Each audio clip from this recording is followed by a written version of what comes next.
जो कराची यूनिवर्सिटी में हुआ। आतुर के साथ ये हमले मासूम जाने गई हैं पहुँचाया गया, जो पाकिस्तान के लिए बहुत बेहतर मफाद के जो मराकज़ हैं नौशकी और पंजगूर के अंदर, वहाँ पर बड़े हमले किए। एक वहाँ के जो फ़िदाइन किए जाते हैं, खुदकुश हमले किए जाते हैं। एक वो होते हैं कि जिसमें खुदकुश हमला की ट्रेनिंग नहीं दी जाती, बल्कि एक गुरिल्ला कार्रवाई की ट्रेनिंग। अच्छा, इसके टारगेट पर जब इस तरह की दहशतगर्दी या इस तरह के वाक़यात होते हैं तो ये पैगाम।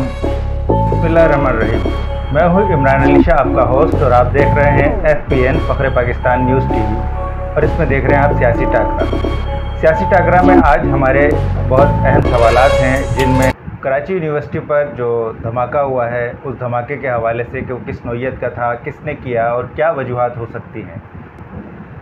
इस हवाले से हमारे साथ मौजूद हैं सीनियर सहाफ़ी तज्ज़ियाकार अनीस मंसूरी साहब। हम उन्हें खुशामदीद कहते हैं। बहुत शुक्रिया। सियासी टाकरा में अनीस मंसूरी साहब, सबसे पहला सवाल आपसे ये है कि काफ़ी अरसा हो गया पाकिस्तान दहशतगर्दी से महफूज था, लेकिन अचानक एक वाक़या हुआ है। हुस्सन कराची काफ़ी हद तक जो है वो बेहतर अमन व अमान की सूरत हाल थी, लेकिन अभी एक ऐसा वाक़या क्यों हुआ है और क्या वजूहात हैं इसके पीछे और कौन लोग हैं इसके पीछे, जो कराची यूनिवर्सिटी में एक वाक़या हुआ है?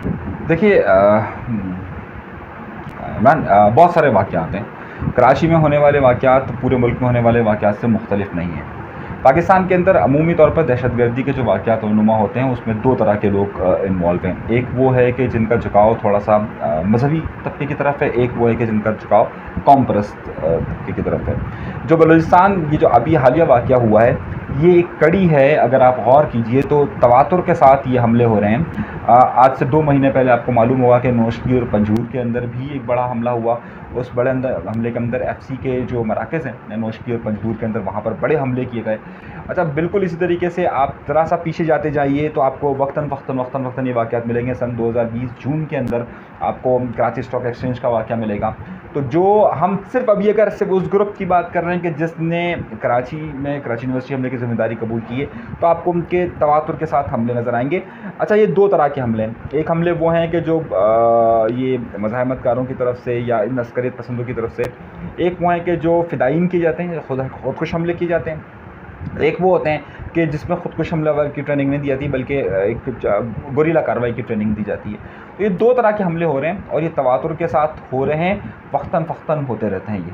अच्छा, ये कितनी तंजीमें इस टाइप के काम कर रही हैं जो दहशतगर्दी की वारदातें पाकिस्तान में कर रही हैं, ख़ास तौर पर बलूचिस्तान के नाम लेकर जो दहशतगर्दी की जा रही है? देखिए, बलूचिस्तान के अंदर इस हवाले से काफ़ी लोग मौजूद हैं, काफ़ी ग्रुप्स मौजूद हैं, बल्कि 3 ग्रुप्स तो ऐसे हैं कि जिनको हम पहचाना जा सकता है कि ये 3 ग्रुप्स हैं।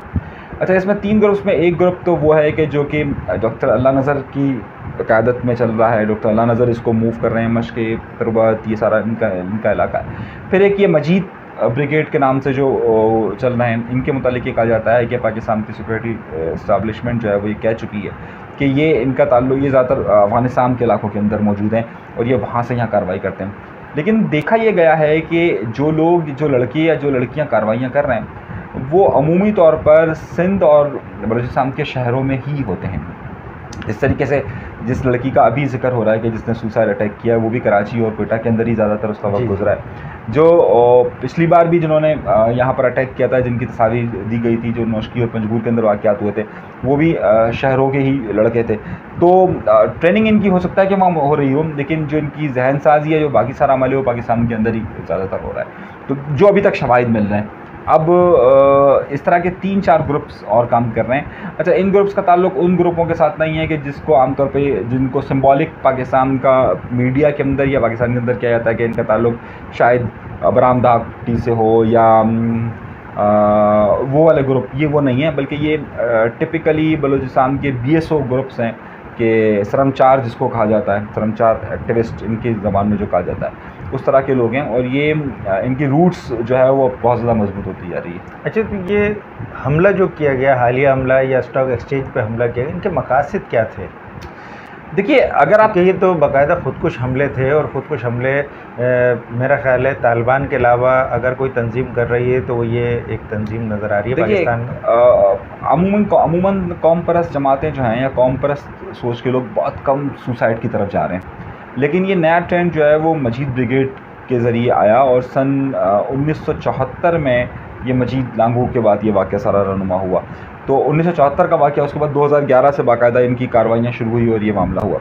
अच्छा, इसके टारगेट्स क्या हैं? देखिए, आम तौर पर जब इस तरह की दहशतगर्दी या इस तरह के वाक़यात होते हैं तो ये पैगाम होते हैं। अमूमन ये ज़ाहिर है 2-3 चाइनीज़ को पर अटैक कर कर या उन पर जानी हमला कर कर इनका मकसद ये होता है कि कितनी इनको मीडिया कवरेज हासिल हो सकती है। अच्छा, यहाँ पर क्योंकि ये अपने दुश्मन को कोई बहुत बड़ा जानी नुकसान नहीं देते कि जैसे मिसाल के तौर पर जिस तरीके से नोशकी और पंजगूर के अंदर इन्होंने देने की कोशिश की, यहाँ इनका सिर्फ एक मकसद होता है कि कितनी बड़ी सुर्खी पूरी दुनिया के अंदर ये बन सकती है और कितना बड़ा मैसेज बन सकता है। अच्छा, क्योंकि पूरे पाकिस्तान के अंदर जो चाइनीज़ जहाँ पर भी काम कर रहे हैं उनकी सिक्योरिटी के सख्त इंतजाम हैं। बड़ी हैरत अंगेज़ बात है कि इन लोगों ने रेकी की और रेकी करके ये सॉफ्ट टारगेट अचीव किया। क्या ये कराची यूनिवर्सिटी के अंदर वो जो कैंपस है, कैंपस से डिपार्टमेंट तक ये लोग आराम से आ रहे हैं। उनकी कोई सिक्योरिटी का इतना अच्छा इंतजाम नहीं, सिवाय एक गार्ड जो उनको दिया हुआ है, आगे पीछे कोई पुलिस की मोबाइल मौजूद नहीं थी। तो सिक्योरिटी इनकी उस तरीके से मजबूत नहीं थी कि वो कैंपस से जो फॉरनर्स का हमने कैंपस बनाया हुआ कराची यूनिवर्सिटी से, वहाँ से कन्फ्यूशियस डिपार्टमेंट तक आते थे और ये पूरा रास्ते में इनकी रेकी की गई। और रेकी करने पे इनको मालूम था कि गाड़ी कहाँ आकर स्लो होती है, बिल्कुल डिपार्टमेंट के पास आकर वो आहिस्ता से रुकती है। लड़की को बिल्कुल उस स्पॉट पे खड़ा किया गया और रेकी करके इसको अटैक किया गया। तो कहने का मकसद ये है कि इन्होंने बाकायदा रेकी करने के बाद इन्होंने सॉफ्ट टारगेट को देखा और सॉफ्ट टारगेट को फिर अचीव किया। ये पाकिस्तान के मफादात को नुकसान पहुँचाने की मुदारात समझते हैं आप? बिल्कुल। देखिए, इस तरह की कोई भी तखरीबकारी, कोई भी कार्रवाई जिससे अमन व अमान मुतासिर हो, और ख़ास तौर पे जिस तरह मैंने आपसे कहा ना, इसका मकसद इस हमले का ये था कि पैगाम पहुँचाया जाए और ये पैगाम पूरी दुनिया के अंदर गया होगा कि ज़ाहिर चाइनीज़ पर अटैक पूरी दुनिया के अंदर एक पैगाम है। हलाकतों के एतबार से तादाद को आप मत देखिए, लेकिन चाइनीज़ पर अटैक, पाकिस्तान के अंदर कराची यूनिवर्सिटी के अंदर अटैक को पूरी दुनिया के अंदर अब तक की जो मेरी इत्तलात है, जब हम ये प्रोग्राम रिकॉर्ड कर रहे हैं और हमले को मेरे ख्याल से कोई 2 बजे और ये 8-10 घंटे हुए हैं, पूरी दुनिया की सुर्खियों के अंदर इस वक्त मौजूद है। BBC वर्ल्ड की लीड इस वक्त ये शामिल है, अल जज़ीरा की ये लीड शामिल है। तो ये बहुत बड़ा पैगाम है और इससे न सिर्फ पाकिस्तान को नुकसान पहुँच रहा है बल्कि पाकिस्तान और चीन के ताल्लुकात को भी नुकसान पहुँच रहा है। क्योंकि अगर हम चीनी एहलकारों की, आपको याद होगा कि एक वाक़या भी हमारे नॉर्दर्न एरियाज़ के अंदर हुआ था, जिसके अंदर बस के अंदर जो चीन के अंदर जो डैम के ऊपर चीन। जी सर, ऐसे कई वाक़यात ऐसे हुए हैं। चाइनीज़ मुख्तलिफ़ प्रोजेक्ट्स पर काम कर रहे हैं, निजी तौर पर भी और सरकारी सतह पर भी मुख्तलिफ़ प्रोजेक्ट हैं जिन पे चाइनीज़ काम कर रहे हैं। अभी CPEC तो तकरीबन बंद है, लेकिन इसके अलावा दीगर प्रोजेक्ट्स पे वो काम कर रहे हैं। कराची यूनिवर्सिटी पे भी उनका एक प्रोजेक्ट है जिसमें वो पाकिस्तानी तलबा को सहूलत दे रहे हैं, उनको चाइनीज़ भी सिखा रहे हैं, उनको तालीम भी दे रहे हैं मुख्तलिफ़ शोबों में, और फिर उनको चाइना लेके जाते हैं। चाइना में वो तरबियत भी दी जाती है, चाइनीज़ भी सिखाई जाती है और पूरे पाकिस्तान समेत पूरी दुनिया में उनको भेजा जाता है। वो काम करते हैं, फिर वो आज़ाद होते हैं, पाकिस्तान के लिए काम करें या अपने लिए काम करें। तो ऐसे इस तरह की कार्रवाइयों से उस कास्ट को नुकसान पहुँचेगा, पाकिस्तान के वो तलबा जो मुख्तलिफ़ नौइयत की तालीम हासिल कर रहे हैं और उनको फ़ायदा हो रहा है, क्या इनको नुकसान नहीं पहुँच रहा? देखिए, बिल्कुल नुकसान पहुंच रहा है और मैंने आपसे ये कहा कि सिर्फ हमें जानी और माली नुकसान नहीं हो रहा, बल्कि हमें तालीम के मैदान में, हमें अखलाकियात के मैदान में, हमें सीखने सिखाने के मामला में भी नुकसान हो रहा है।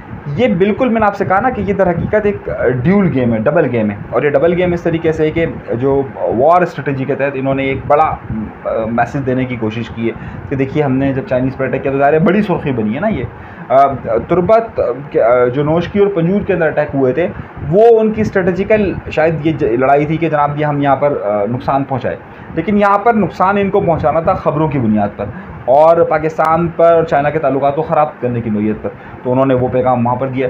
तो दर हकीकत जिस तरह मैंने आपसे कहा कि इस हमले का जो बिल्कुल वाज़ेह मकसद नज़र आता है। अभी तक चाइना का कोई रद्दअमल आया इस हवाले से? देखिए, बिल्कुल रद्दअमल आया है। चीन ने इसकी मजम्मत की है, पाकिस्तानी हुक्काम से कहा है कि जनाब इस पर आप देखिए कि क्या लोग हैं, कौन लोग हैं, किस तरीके से कार्रवाई कर रहे हैं। और उसके बाद पाकिस्तान के हुक्काम ने चाइनीज़ की जगह पर भी उनकी सिक्योरिटी को बहुत ज़्यादा बढ़ा दिया। तो ये हुआ। तो अच्छी बात है, काबिल मजम्मत ही एक वाक़या है और इसमें मासूम जानें गई हैं और उन लोगों को नुकसान पहुँचाया गया जो पाकिस्तान के लिए बहुत बेहतर मफाद में काम कर रहे थे।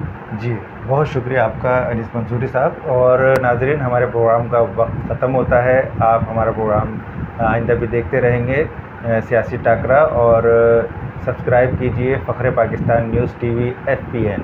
शुक्रिया।